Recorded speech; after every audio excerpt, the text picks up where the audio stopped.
ನಿನ್ನೆ ನಗರದ ವಿವಿಧ ಸರ್ಕಾರಿ ಕಚೇರಿಗಳ ಮೇಲೆ ಲೋಕಾಯುಕ್ತರ ತಂಡ ದಾಳಿ ನಡೆಸಿ ನಂತರ ಪತ್ರಿಕಾಗೋಷ್ಠಿ ನಡೆಸಿ ಮಾತನಾಡಿದ್ರು. ನಿನ್ನೆ ಕಲಬುರಗಿ ನಗರದ ವಿವಿಧ ಸರ್ಕಾರಿ ಕಚೇರಿಗಳ ಮೇಲೆ ಲೋಕಾಯುಕ್ತ ಅಧಿಕಾರಿಗಳು ಅನಿರೀಕ್ಷಿತವಾಗಿ ಭೇಟಿ ಮಾಡಿದ್ದಾರೆ. ಭೇಟಿ ಮಾಡಿ ದಾಖಲೆಗಳನ್ನ ಪರಿಶೀಲನೆ ಮಾಡಿದ್ದಾರೆ. ನಂತರ ಪತ್ರಿಕಾಗೋಷ್ಠಿಯಲ್ಲಿ ಮಾತನಾಡಿದ್ದಾರೆ.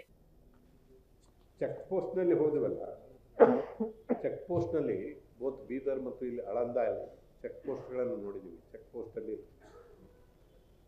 ಅನ್ಅಥರೈಸ್ಡಾಗಿ ಒಂದು ಚೆಕ್ ಪೋಸ್ಟ್ ಓಪನ್ ಮಾಡಿದ್ದಾರೆ. ಎಷ್ಟು ಎಲ್ಲಿವರೆಗೆ ಹೋಗ್ಬೋದು ಪಬ್ಲಿಕ್ ಸರ್ವೆಂಟ್ಸ್ ಅಂತ ಅನ್ನೋದನ್ನು ನೀವು ಅದರ ಮೇಲೆ ಇಮ್ಯಾಜಿನ್ ಮಾಡಿ. ಅನ್ಅಥರೈಸ್ಡಲ್ಲಿ a check post is open and for months together, years together, that check post is operating, collecting money ಇಲ್ಲಿಗಲಿ. ನಮ್ಮವ್ರು ಹೋಗಿ ಅಲ್ಲಿ ನಿಂತರೆ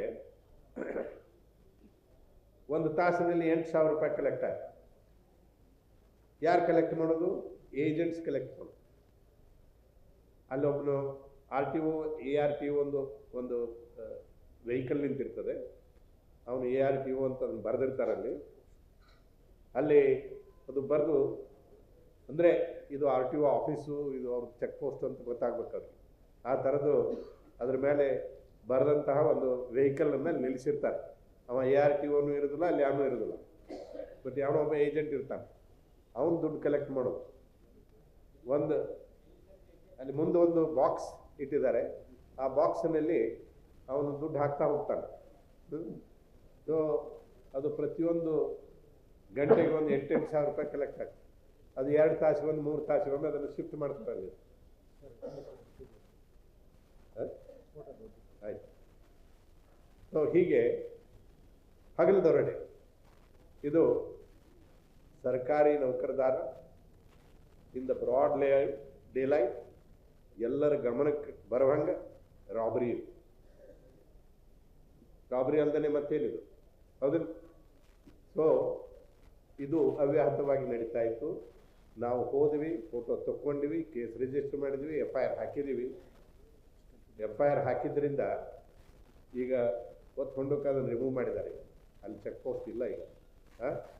ಬಟ್ ಅದು FIR ಆಗಿದೆ. ಅವ್ರ ಮೇಲೆ ಕ್ರಮ ಕೈಗೊಳ್ತೀವಿ. ಕಮಿಷನರ್ನ ಕರೆಸ್ತೀವಿ ಈ ವಿಷಯದಲ್ಲಿ. ಇದು ಯಾಕೆ ನಡೀತು, ಎಷ್ಟು ದಿವಸದಿಂದ ಹೀಗೆ ನಡೀತಾ ಇದೆ, ಇನ್ನು ಮತ್ತೆ ಎಲ್ಲೆಲ್ಲಿ ನಡೀತಾ ಇದೆ, ಇವುಗಳ ಬಗ್ಗೆ ಸಮಗ್ರ ವಿಚಾರ ಮಾಡಿ. ಇದು ಒಂದು ಮಹತ್ವದ್ದು ನಿಮಗೆ ಹೇಳಬೇಕಾಗಿತ್ತು, ಹೇಳಿದ್ದೀವಿ. ಇದಲ್ದೇ ಇದು ಹುಮ್ನಾಬಾದ್, ಬೀದರ್ ಹುಮ್ನಾಬಾದ್. ಸೊ ಆಳಂದದಲ್ಲಿ ಅಲ್ಲಿನೂ ಕೂಡ ಅದು ಚೆಕ್ ಪೋಸ್ಟ್, ಅದು authorised check post. Authorised check ಪೋಸ್ಟ್ನಲ್ಲಿನೂ ಕೂಡ ಅವ್ಯವಹಾರ ನಡೀತಾ ಇತ್ತು, ದುಡ್ಡು ಕಲೆಕ್ಷನ್. ಅದನ್ನು ಕಂಡುಹಿಡಿದೀವಿ, ಅದಕ್ಕೂ ಕೇಸ್ ರಿಜಿಸ್ಟರ್ ಮಾಡಿ.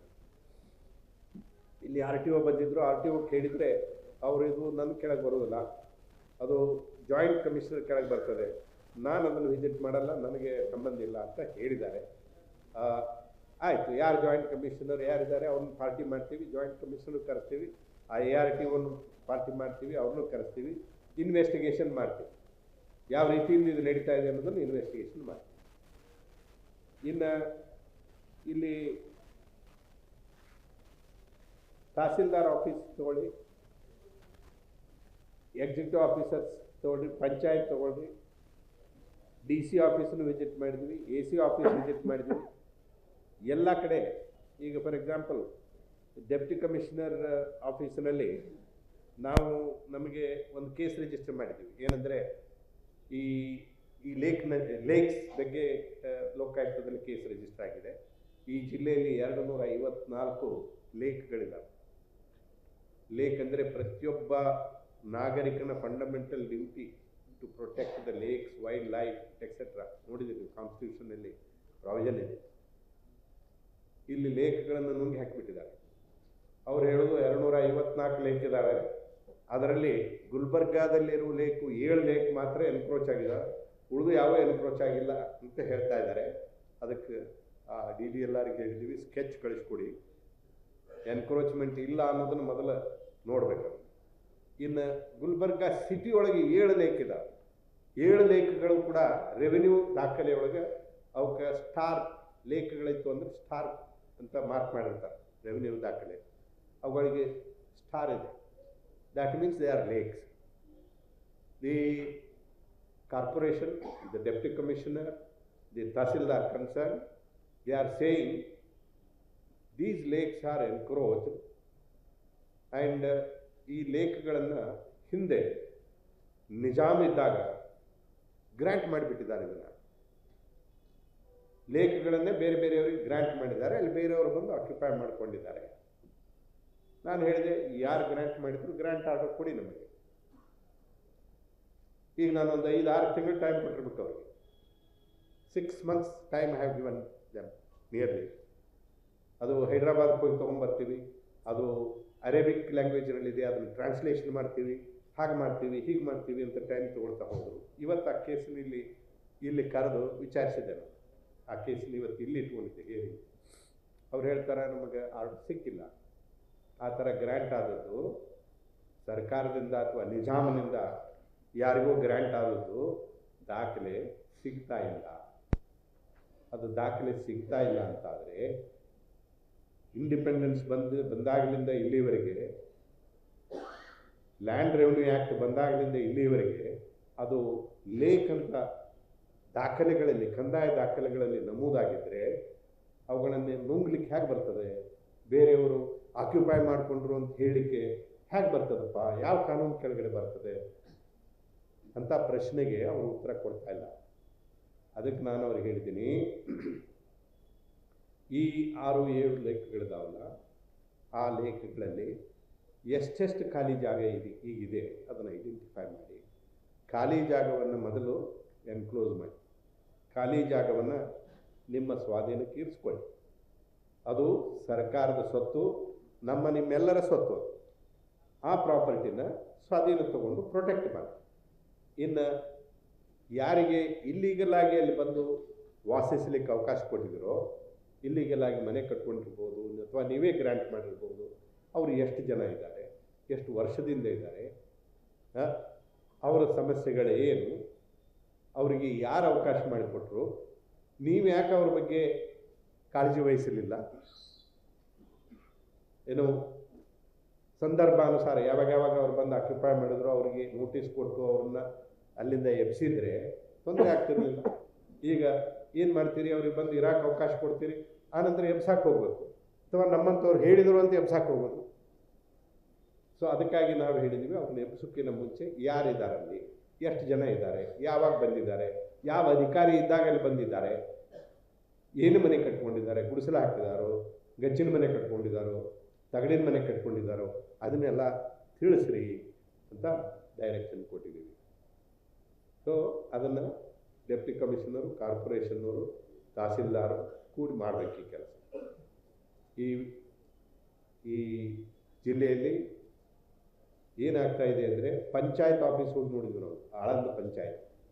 ಆಳಂದ ಪಂಚಾಯತ್ ಆಫೀಸಿಗೆ ನಮ್ಮ ಸೆಕ್ರೆಟರಿ ಹೋಗಿದ್ರು, ನೀವು ಹೋಗಿದ್ರು, ಇಬ್ಬರು ಹೋಗಿದ್ರು. ನಮ್ಮ ರಿಜಿಸ್ಟ್ರಾರು ಮತ್ತು ಅಡಿಷನಲ್ ರಿಜಿಸ್ಟ್ರಾರು ಮತ್ತು ಸೆಕ್ರೆಟರಿ ಹೋದರೆ ಅಲ್ಲಿ ನಿಂತರೆ ಅವರಿಗೆ ವಾಂತಿ ಬರಬೇಕು ಅಥವಾ ತಲೆ ತಿರುಗಿ ಕೆಳಗೆ ಬಿಡಬೇಕು. ಯಾಕೆಂದರೆ ಒಳಗೂ ಡೆಫಿಕೇಶನ್ ಅಂತ, ಹೊರಗೂ ಡೆಫಿಕೇಶನ್. ಕಾಂಪೌಂಡ್ ಒಳಗೂ ಟಾಯ್ಲೆಟ್ ಮಾಡ್ತಾರಂತೆ, ಕಾಂಪೌಂಡ್ ಹೊರಗೂ ಸುತ್ತಲೂ ಟಾಯ್ಲೆಟ್. ಅಂಥದ್ರಲ್ಲಿ ಇವರು ಆಡಳಿತ ಮಾಡೋರು, ಎಕ್ಸಿಕ್ಯೂಟಿವ್ ಆಫೀಸರ್ಸು, ಪಂಚಾಯತ್ PDOಗಳು.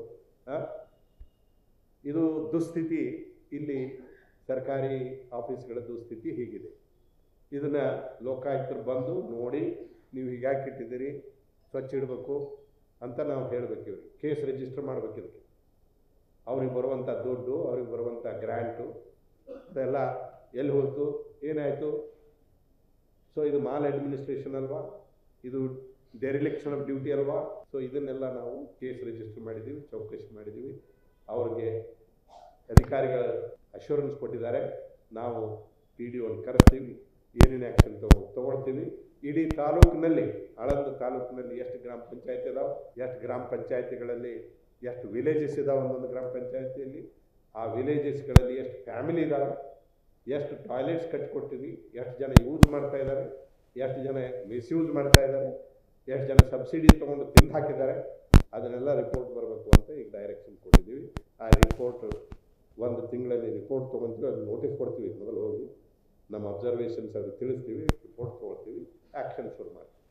ಈಗ ಅಂಥ ಒಂದು ಅಪರಾಧ ಆಗ್ತಿತ್ತು ಅಂತಂದರೆ ನಮ್ಮ ಗಮನಕ್ಕೆ ತರಬೇಕು, ಹೇಳಬೇಕು ಯಾವುದು ಏನು ವೆಹಿಕಲ್ಲು, ಆ ನಂಬರು ಎಲ್ಲಿ ರೇಡ್ ಮಾಡ್ತೀವಿ ನಾವು. ಇಲ್ಲಿ ನಮ್ಮಲ್ಲಿ ಪ್ರತಿಯೊಂದು ಜಿಲ್ಲೆಯಲ್ಲೂ SP ಗಳಿದ್ದಾರೆ, DSPಗಳಿದ್ದಾರೆ. ಒಂದೊಂದು ಬೀದರ್ನಲ್ಲಿಲ್ಲ, ಇಲ್ಲಿ ಬೀದರ್ ಮತ್ತು ಕಲಬುರಗಿ ಎರಡು ಸೇರಿಸಿ ಒಬ್ಬರು ಇದ್ದಾರೆ. ನೀವು ಎಲ್ಲಿ ಅಂತ ಗಮನಕ್ಕೆ ಬರ್ತದೆ ನಿಮಗೆ, ಲೋಕಾಯುಕ್ತರಿಗೆ ಹೇಳ್ರಿ, ಇಲ್ಲ SP ಪಿಟಿಷನ್ ಕೊಡಿ.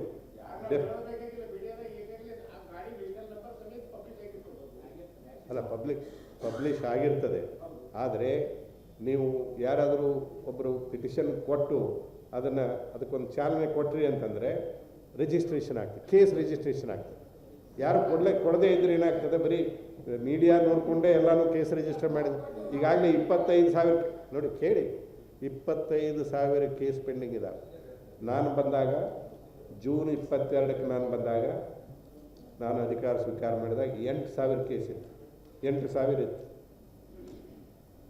ಇವತ್ತಿನ ಮಿತಿಗೆ ಆ 8,000 ಹಿಡ್ಕೊಂಡು ಟೋಟಲ್ ಕೇಸ್ ಎಷ್ಟು ನಾವು ರಿಜಿಸ್ಟರ್ ಮಾಡಿದ್ವು ಅಂತಂದರೆ 43,000 44,000. ಅದರಲ್ಲಿ 23,000 ಡಿಸ್ಪೋಸ್ ಮಾಡಿದ್ದೀವಿ. ಇನ್ನೂ 24,000 ಚಿಲ್ಲರೆ ಕೇಸಸ್ ಪೆಂಡಿಂಗ್ ಇದೆ. Bureau report, SSV news, Kalaburagi.